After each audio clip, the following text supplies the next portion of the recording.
মার্কিন president Donald ট্রাম্পের গাজা সংক্রান্ত শান্তি পরিকল্পনা ইসরায়েল প্রত্যাখ্যান করায় তার তীব্র নিন্দা জানিয়ে হুঁশিয়ারি দিয়েছে 8টি মুসলিম দেশ।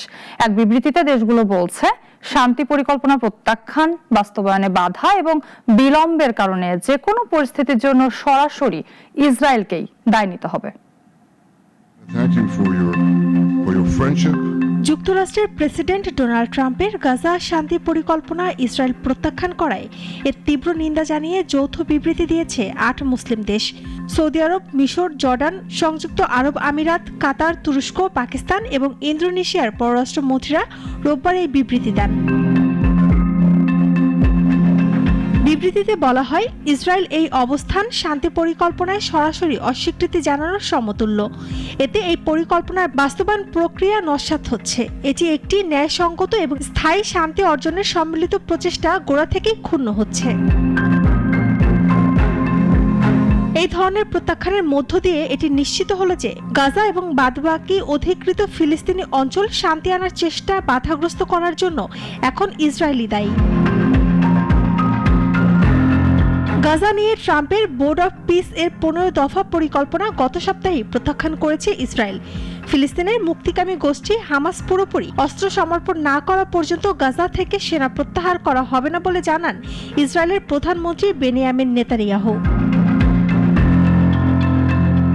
গত বছর ইসরায়েল ও হামাস উভয় পক্ষই এই পরিকল্পনায় সম্মতি জানিয়েছিল, যার সূচনা হয়েছিল যুদ্ধবিরতির মধ্য দিয়ে। এই শান্তি পরিকল্পনা তৈরি হয়েছে মধ্যস্থতাকারী দেশ মিশর, কাতার, তুরস্ক, যুক্তরাষ্ট্রের দীর্ঘদিনের কঠোর পরিশ্রমের ফলে। বিবৃতিতে 8 মুসলিম দেশ বলেছে, এই পরিকল্পনা প্রত্যাখ্যান করার মানে হলো শান্তি পরিকল্পনা বাস্তবায়নের পথে এগিয়ে যেতে ইসরায়েলের প্রকাশ্য অস্বীকৃতি। তাছাড়া এটি গাজা যুদ্ধের অবসান ঘটানো এবং স্থায়ী শান্তি পরিবেশ তৈরিতে ট্রাম্পের প্রচেষ্টা বিপথগামী করার সরাসরি হুমকি স্বরূপও। দেশগুলোর মন্ত্রীরা শান্তি পরিকল্পনা এবং এর রোডম্যাপ অনুযায়ী ইসরায়েল যেন সব প্রতিশ্রুতি ও শর্ত মেনে চলে এবং আর কোনো বাধা সৃষ্টি করতে না পারে তা নিশ্চিত করতে যুক্তরাষ্ট্রের টেকসই ও সক্রিয় ভূমিকা গুরুত্ব তুলে ধরেছেন।